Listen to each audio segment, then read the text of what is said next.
पर्दे अंदर बतूल दे वांग रह के अपनी अजमत दे उच्चे निशान कर लियो।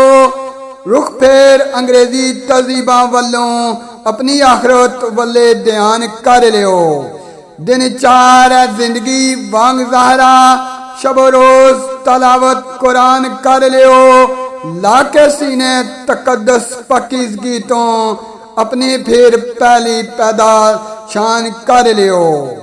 रश्क तुसां ते जन्नत दियां करन उरां, ऐसी साफ पकीज़ा जबान कर लियो। अरशां फरशां ते तुसां दे आन चर्चे, ऐसा आला किरदार जिशान कर लियो। तुसी कौन हो किना दियां बेटियां जे, लीला अपनी आप पहचान कर लियो। मुस्तकबल ते माजी वाल मार चाती, आल वाला आबाद जहान कर लियो। कर गौर किरदार ते जिंदगी नू, एवें ना इस तरह वीरान कर लियो। पैदा करदा मुजाहिद बतूल वांगों, उची अपनी शान ते आन कर लियो।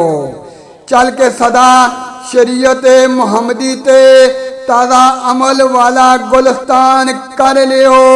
बार बार पर ज़रा दा आल सायम, रोज जिंदा ते ताज़ा ईमान कर लियो।